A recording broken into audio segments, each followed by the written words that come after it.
Have you ever walked into a room and felt invisible? You stand by the wall, watching groups laugh with an ease that feels a million miles away. The fear of saying the wrong thing can be paralyzing.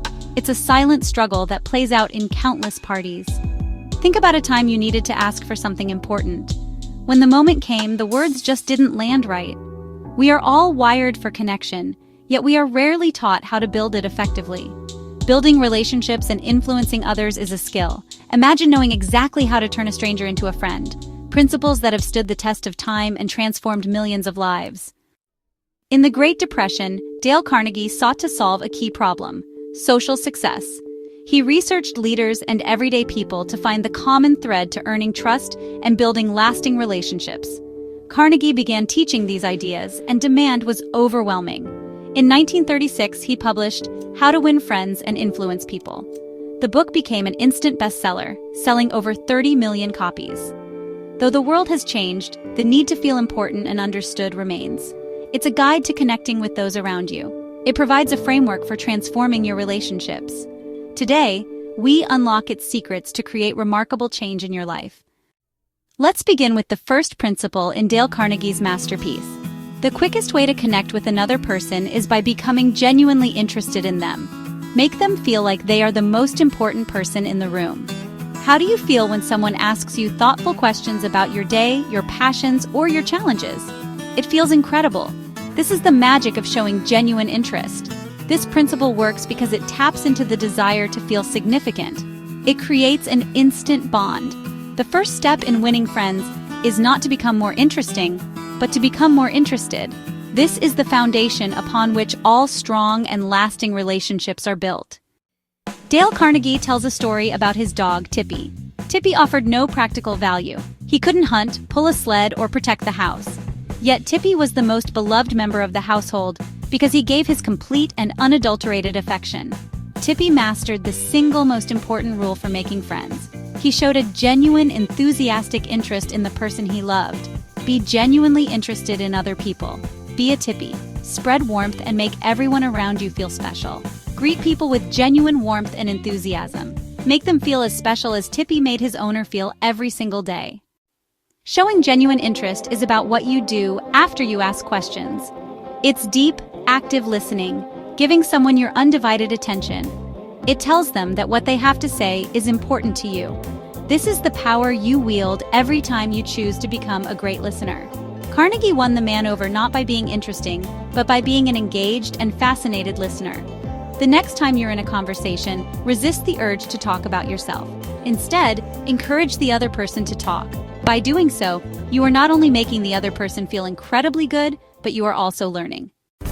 When you ask thoughtful questions and truly listen, you unlock what matters most to someone. Everyone has a passion, something that lights them up, but rarely gets discussed. Your job is to find that passion and encourage them to share it. If they love travel, ask about their favorite trip or what it meant to them. Show real enthusiasm for their interests. Connect with who they are at their core. Carnegie once met a tough businessman. Instead of talking business, he asked about the man's son. The man opened up, and the meeting became effortless. When you connect with someone's heart, everything else flows. Move beyond small talk. Discover what's meaningful to them. By encouraging their interests, you make them feel valued and unique. This is how you go from stranger to confidant. It all starts with a sincere question and the willingness to listen. The secret to winning friends? Care about them first. That's the real magic of human connection. Let's add another powerful tool to your connection toolkit: a genuine smile. A real smile is a universal welcome. It says, "I'm happy to see you." It needs no translation and instantly puts people at ease. Think about how a warm smile from a stranger can lift your mood. Smiles are contagious. They change the energy in any room. Carnegie tells of a manager who taught his staff the 6-foot smile, so big it could be felt from across the room. The result? Happier employees, better customer experiences. Make a habit of smiling at home, at work, everywhere. Even if you don't feel like it, smiling can boost your own mood. Greet people with a smile. It's a small gesture with a huge impact. It signals you're approachable and friendly. People are drawn to those who radiate warmth. A smile is your simplest, most effective invitation to connect. Use it often. Watch how doors open. There's another simple way to make people feel valued. Use their name. A person's name is the sweetest sound to them. it's their identity. Remembering and using someone's name shows you care. Forgetting it or getting it wrong sends the opposite message. Carnegie shares how Andrew Carnegie remembered employees' names, making them feel recognized and loyal. Using names isn't just polite, it's powerful leadership. To get better, listen carefully when you're introduced. Repeat the name, ask about its origin if it's unique, and use it naturally in conversation. Practice this skill. It pays off in stronger relationships. People feel seen and important when you remember their name. It's a small effort with a big return. Make it a habit. You'll build instant rapport and trust. The sweetest sound is always someone's own name. Use it well. Listening isn't just being quiet. It's making others feel fascinating. Great conversationalists draw stories out of others, not just tell their own. Ask open-ended questions and show genuine curiosity. Give your full attention. Put away distractions, make eye contact, and listen for feelings, not just words. Try to learn 3 new things about someone in every conversation. Encourage them to share their dreams, challenges, or accomplishments. People crave to be heard. Give them that gift. You'll discover amazing stories and build deeper connections. Be the person who makes others feel important. That's how you become truly interesting yourself. Practice active, encouraging listening. It transforms relationships, and it enriches your own life. Combine a warm smile, remembering names, and excellent listening, and you become magnetic. These habits open doors everywhere, at work, with friends, even with strangers. In tough situations like handling a complaint, use the person's name, listen sincerely, and show respect. Let them vent. Listen to understand, not just to reply. This diffuses anger and turns confrontation into collaboration. People want to feel heard and respected. When they do, they become more cooperative and open. This isn't manipulation, it's genuine respect. Apply these habits with your team, your clients, your family. You'll build loyalty, trust, and influence. Make people feel important, and they'll open up to you. The world responds to those who care. Be that person. Watch opportunities multiply. That's the real art of influence. Now let's tackle one of Carnegie's toughest rules. Never criticize, condemn, or complain. Criticism puts people on the defensive and breeds resentment. It wounds pride and rarely inspires change. Think about how you feel when criticized. Defensive, not grateful. Criticism feels like a personal attack, not a helpful nudge. Anyone can criticize, but it takes character to understand and forgive. People are driven by emotion, not logic. Instead of condemning, try to understand why someone acts as they do. This breeds sympathy and kindness, not resentment. Ask yourself, is being right worth damaging a relationship? Most of the time, it isn't. Choose understanding over criticism. That's how you build lasting, positive connections. Carnegie provides countless stories of how criticism backfires spectacularly. One powerful example involves a famous test pilot named Bob Hoover. He was performing at an air show when, shortly after takeoff, both of his engines quit. Through incredible skill, he managed to land the plane without injury to himself or anyone else, though the aircraft was badly damaged. His first act after the emergency landing was to check the fuel. Just as he suspected, the World War II propeller plane had been filled with jet fuel instead of gasoline. He was furious. This was a catastrophic mistake made by the young mechanic who had serviced his plane. Hoover walked over to the flight line to find the mechanic, who was already pale with fear and weeping, knowing the magnitude of his error. He had just destroyed an expensive airplane and could have killed a famous pilot. Hoover's initial impulse was to unleash a torrent of criticism, to lash out at the man's incompetence and carelessness. He had every right to be angry, but as he approached the devastated mechanic, he paused. He thought about the situation from the mechanic's point of view. The man was already punishing himself more than Hoover ever could. A harsh rebuke would only serve to shatter his confidence completely. So Hoover did the exact opposite of what anyone would expect. He put his arm around the young man's shoulder and said, "To show you I'm sure that you'll never do this again, I want you to service my F-51 tomorrow." Instead of destroying the mechanic's career, he rebuilt it. He used the moment not to condemn, but to teach and to show faith. This act of grace and understanding likely created a fiercely loyal employee for life. A storm of criticism would have crushed the man's spirit, but an act of forgiveness and trust empowered him to be better. This is the mark of a true leader. This story perfectly illustrates Carnegie's point. The mechanic knew he had made a terrible mistake. Criticizing him would have been pointless. It would have served no purpose other than to vent Hoover's own anger. while potentially scarring the mechanic for life. By choosing understanding over condemnation, Hoover not only prevented further damage, but actively built a stronger, more positive relationship. Before we criticize someone, we should always pause and ask ourselves, what is our true goal? Is it to help the person grow, or is it simply to make ourselves feel superior? If it's the latter, we should always choose silence. If criticism is a poison to human relationships, then what is the antidote? What is the powerful force that builds people up, inspires loyalty, and makes them want to do their best? Dale Carnegie identifies it as one of the deepest and most powerful cravings of human nature, the desire to be appreciated. He distinguishes this from simple flattery. Flattery is insincere, selfish, and easily detected. It comes from the teeth out, but honest and sincere appreciation comes from the heart out. It is genuine, specific, and selfless. It is recognizing the good in others and taking the time to tell them about it.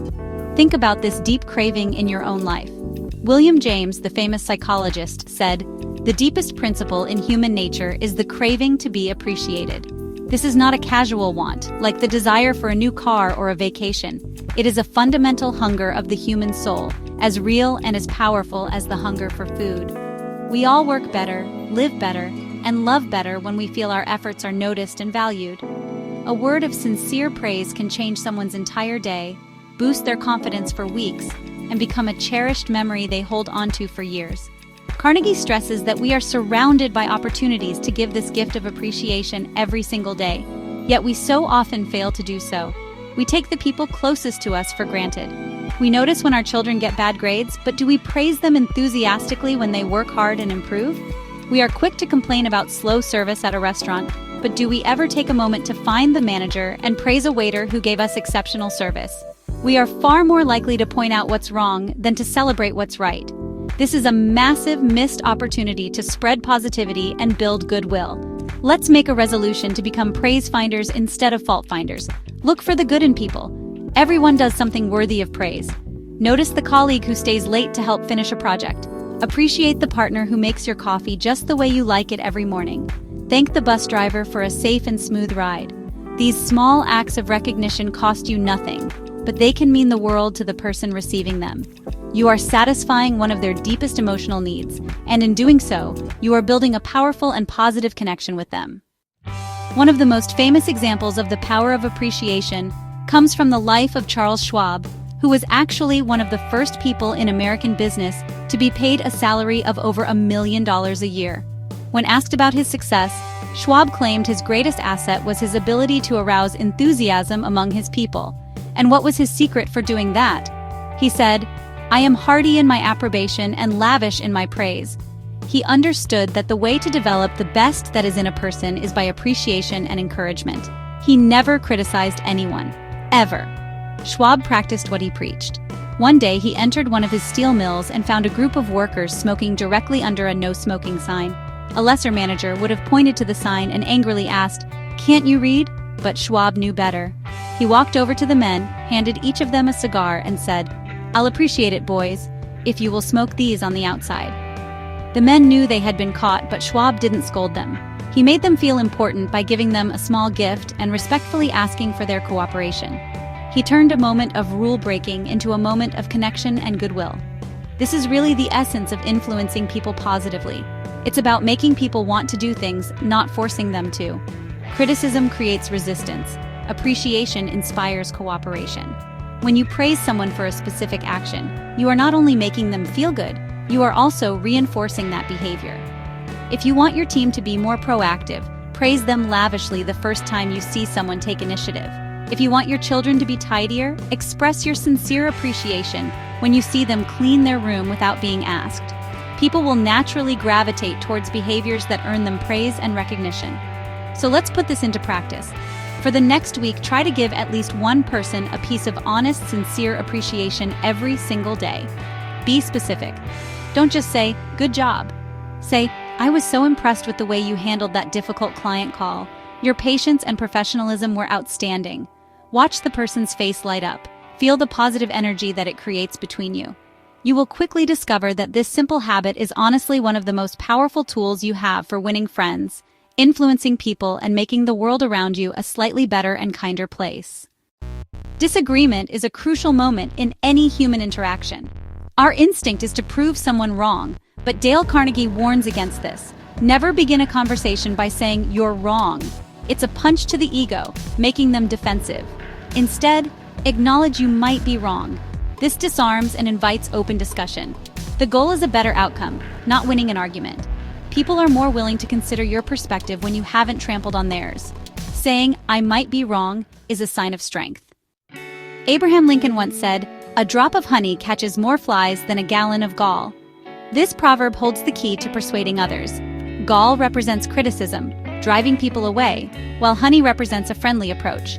Start every interaction from a place of friendliness. If you want to win someone over, convince them you are their friend. This drop of honey makes disagreements easier to swallow. Starting with a warm smile sets a different tone. Gentleness is more powerful than force. Begin in a friendly way. It's the surest path to reason. One of Carnegie's most profound principles is letting others save face. It's allowing someone to retreat from a mistake without humiliation, preserving their dignity and your relationship. Causing someone to lose face creates lasting resentment. Instead, help them correct errors quietly, allowing them to maintain self-respect. You'll foster gratitude and loyalty. Antoine de Saint-Exupéry said, "I have no right to diminish a man in his own eyes. Before criticizing, ask, how will this make them feel?" A thoughtful pause prevents resentment. Great leaders build up, wise parents avoid shaming, and supportive friends offer escape routes for pride. These compassionate acts are the hallmark of respected individuals. We've explored powerful principles from Dale Carnegie's guide. To win friends, become interested, not interesting. Show genuine curiosity, listen to stories, and discover passions. A smile disarms, a remembered name shows you care. Appreciation inspires, criticism poisons. Avoid saying you're wrong, use a gentle approach. These actionable habits can start now. Pick one idea and try it today. Your journey starts now. If you enjoyed this video, please click like and subscribe for more.